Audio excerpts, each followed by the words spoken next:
Leadership to me means training the next generation of leaders. It means modeling what kinds of behavior you expect. It means doing and not just saying.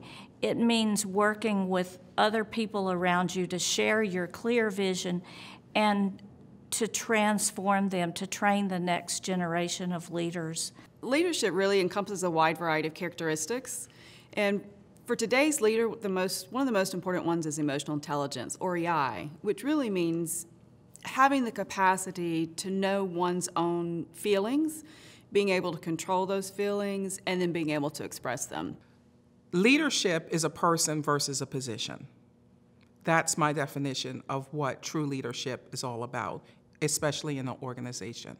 So many times we have looked at whether or not a person can do a particular function and put an individual in a position, but unfortunately that person was unable to get the people that work in that department to do the work that needed to be done because they did not want to follow the person that the organization appointed as a leader. I think that's an area that's a struggle in the field of leadership right now. I think we're going through a crisis as to what we should do to develop our leaders.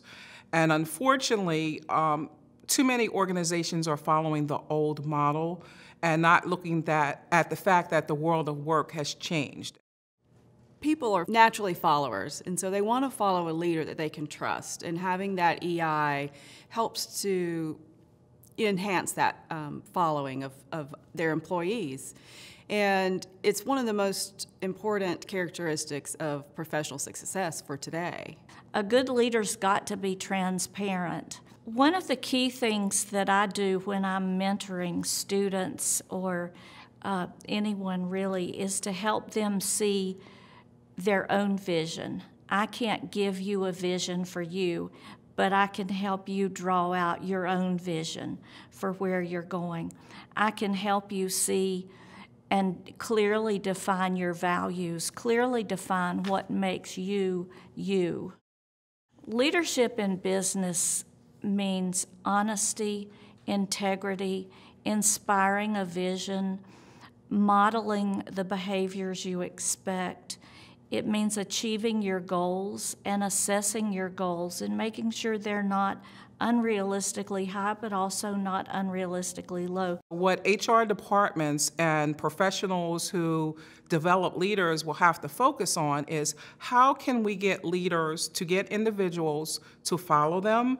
How do we empower those employees and basically coach and facilitate them into doing the job better?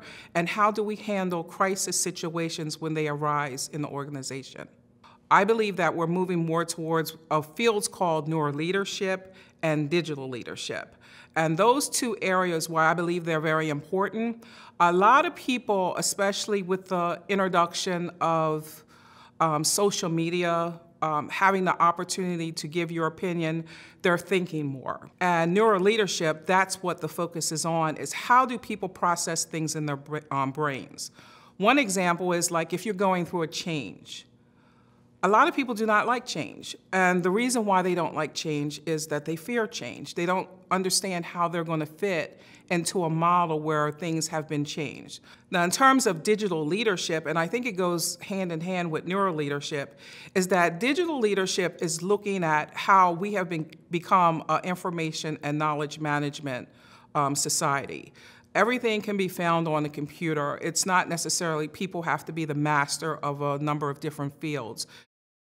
My area is entrepreneurship, and so in my programs we have courses that are specific for entrepreneur leaders.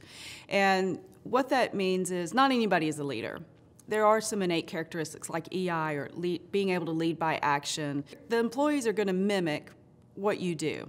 And even as a small business owner, you might have 1 or 2 or maybe 5 employees. They're still going to mimic what you do by your words, your actions, and your emotions. Our programs, which are just recently received specialty accreditation through ACBSP, also helps to give, a step up or enhance being able to learn about those skills and incorporate them into your own leadership style.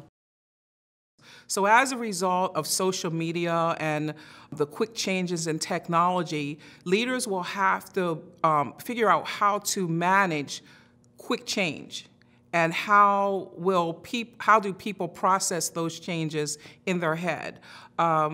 There are some leaders who believe that because technology changes so fast and different models come out, it's hard for the human brain to understand what's going on. We're going to have to come up with something that will prepare leaders for various industries, not just the people, the soft skills, human resources, but the supply chain management, manufacturing, logistics, information technology, all those fields. And there are many disruptors that can come up at any time. So how are we going to use the technology as quickly as it comes to keep people in tune with what they need to do in their particular jobs? And I think that's where they're going to look at the different systems in place in organizations and how does the human mind process those systems and what's the best fit for running the organizations. We live in a world where we have social media. Things are captured on cell phones. Things are recorded. I think the call is for leaders to be even more transparent.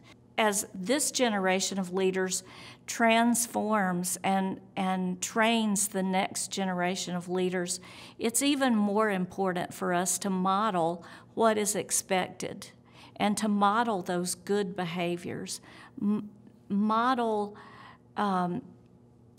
Live what you believe and walk the walk. It's the leader's responsibility to be the calm voice of reason to bring everyone together to get the job done. And I think that applies to any industry. I'm in the human resource field and we do leadership, but leaders are in all industries. As a leader in the classroom, it's being able to pull the best out of the students in their forums, their assignments, their pushing them to dig deeper for critical thinking. Be fearless, know your strengths and capitalize on your strengths, and don't be afraid to speak up. Don't be afraid to offer suggestions and ideas. Don't be afraid to step out, to step up.